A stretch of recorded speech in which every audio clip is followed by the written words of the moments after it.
Overwatch players in Malaysia, I hope you guys have a great time playing Retribution and the rest of the Archives event.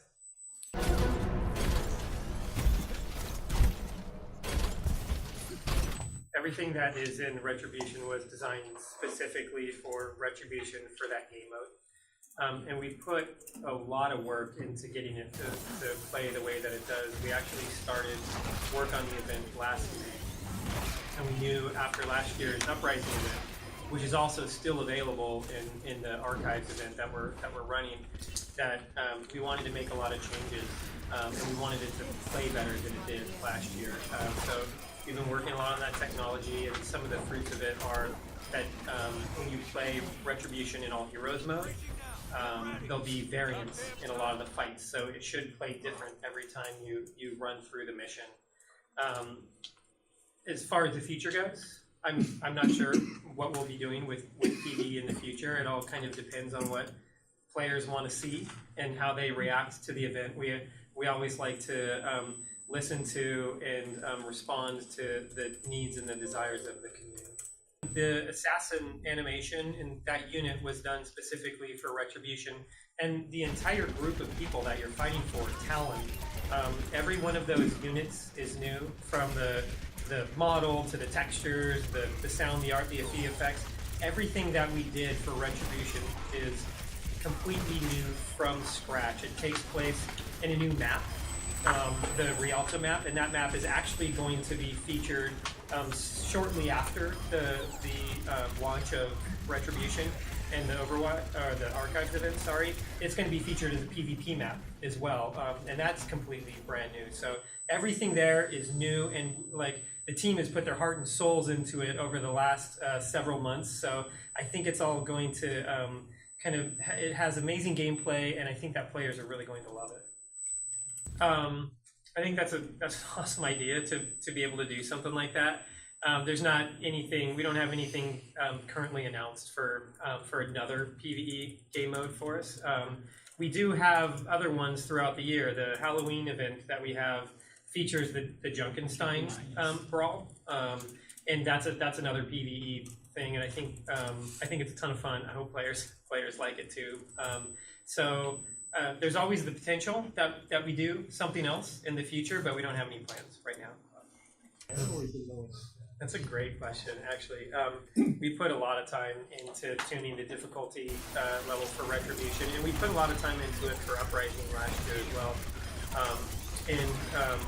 There's a couple of details there. There are some slight differences to Uprising this year. For one, Mercy no longer has the resurrection mechanic that she used to have last year.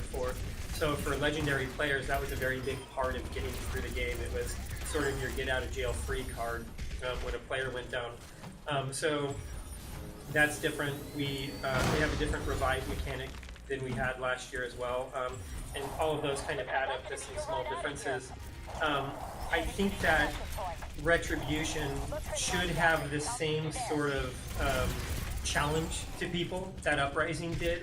It is very hard to beat it on Legendary. And the great thing about it is when you beat it on Legendary in story mode, you can play it in All Heroes mode, and it's actually harder in All Heroes mode too, and it's something that we didn't do for Uprising last year.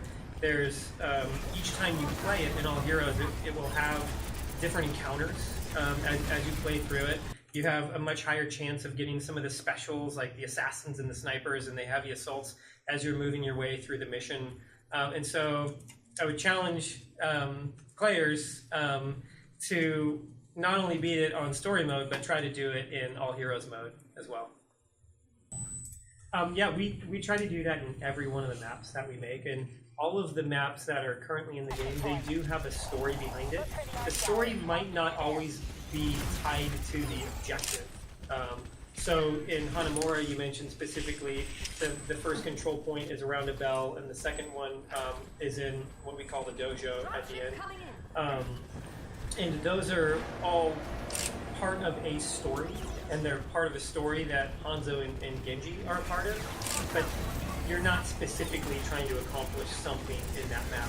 You did mention Gibraltar. There is a story behind what that payload is, and trying to get it to the end of the map in order for Winston be able to activate a global communication system to recall other Overwatch agents. That's the story behind pushing that payload through. So each time we release a map, we will have a story behind the map. It might be tied to the objectives, and it might not. Currently, it is a cap set by the dev team. I think it's a really cool idea to think of what other types of PvP could be for the game. Right now, we have 2 big PvE modes that we've done. There's Junkenstein's and Halloween, and then there's the Overwatch Archives event, and both of those are 4-player PvE modes. I think if we were to ever go above that in the future, we'd probably have to look at a lot of technological issues in the engine. It can get very expensive to draw players. The Overwatch engine was made to draw 12 players to the highest fidelity level that we could possibly get. And the team is so incredibly talented, from the engineers, the programmers that have created the engine, to every single one of the artists on the team, to make every one of our characters look absolutely phenomenal. So we would probably have to go back and start revisiting the way we do some of that work before we could ever start fitting more and more players into one of these missions. That being said, I think that the way that the PvE plays for Overwatch, 4 players is probably the right amount for what we're trying to accomplish. It's Overwatch is a very fast-paced game, and the PvE side of it is just as fast-paced as it is on when you're playing against players.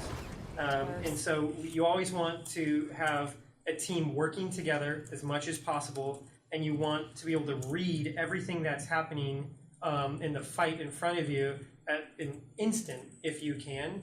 And right now, with 4 players on PvE, I think it's probably the best way to do that. 12 characters. 12 characters. Yeah, more players you have, the fewer AI units you could have. So it also includes the AI. Yeah, if we had 12 players on screen, you'd fight against maybe 1 AI unit. Wouldn't be as fun.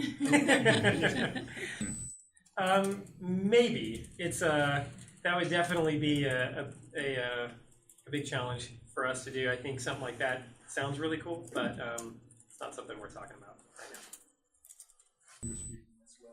I think it's probably going to be fairly equivalent, and it's really tough to read these stats sometimes. I have a feeling part of the reason why the win rate for AI is so high is as you play through the story, you'll continually try to challenge yourself and beat harder and harder difficulty levels.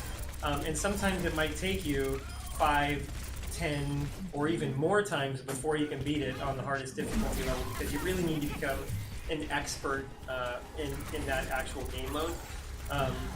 It's really interesting. This is a bit of a tangent, but it's really interesting when we were developing both Uprising and Retribution. There's a design challenge there where you're creating a mission for people to introduce them to all of the enemy types that they're going to be playing, yet at the same time you want it to be fun for them to play multiple times in a row. And it's sort of like trying to mash the very first level of a game with the middle or last level of the game all at the same time. And usually the first level of the game, it can, because it's so easy, it's not as exciting as some of the other ones. And so we spent a lot of time trying to get it to where we ramped up the difficulty level slowly for players, so that as you first started playing it, you weren't overwhelmed by what you were experiencing. But at the same time, we made it hard enough to where you could play this thing 10 or 15 times without being able to beat it on the hardest difficulty level. And that was a real challenge for us on the Overwatch team. But I think we got it right at the end. You can let me know what the stats are next year.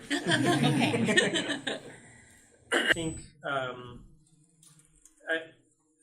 we get a lot of feedback on skins and the loot box system in general, and I think a lot of it stems from one of the desires that you have, which is to either see your player or interact with it more. And one of the cool things about that is how much people love the characters and love the skins that they have equipped. And right now, one of our biggest priorities is to continue giving those types of content to players. And in the Archives event, we have 8 new legendary skins that you'll be able to get, and I think that all of those are pretty amazing. There are ways of expressing yourself in game. If you, it sounds like you play a lot, so you know, like with different emotes, there's always ways to see what you're wearing, and a lot of the, I think the pleasure that I get out of using skins is to just show other people on my team and on the enemy team what it is that I've acquired and what it is that I love about my particular character. I think it would be really nice to have other types of rewards and loot boxes, and it's things that we talk about on the team. If there's things that you or any of your players think would be a great thing to have in the loot box, we would love to hear it. It's kind of funny to bring up Uprising because Orisa is a brand new hero, even though you did see a version of her in Uprising, but the actual hero, Orisa, was just created very recently in New Bonnie. So I think that the team we have a value of trying to create heroes and also maps and different pieces of lore that touch on Overwatch's past, because I think it's a very exciting time for our story. But also, we do want to keep things fresh and create heroes in the present at the same time. We will keep doing that, and as the storyline of Overwatch progresses, we will have heroes that we introduce to either go along with that or to push it. Thank you. That's a great question, actually.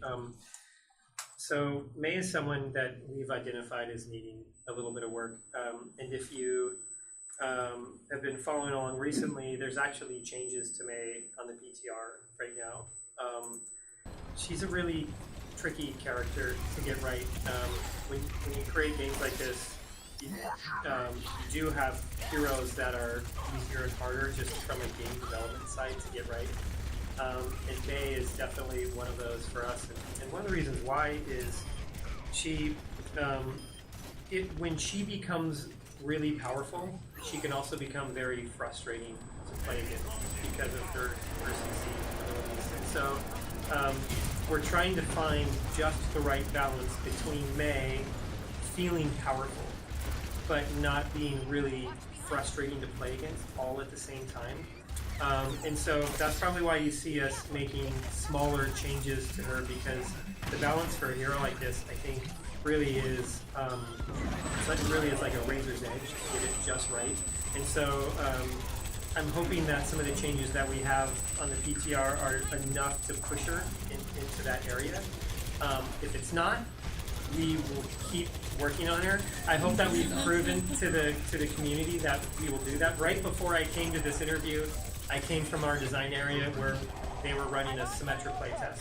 You know, like, hey, let's try to, like, we're working on some stuff for Symmetra right now. It's something that I think we take really seriously on the team, and that we're always trying to work on, whether it's for heroes or for maps. We have changes to Blizzard World on the PTR right now. We're testing internal changes to Horizon, the Moon map right now as well. And so we will always keep doing that, as long as we keep hearing from you guys about it.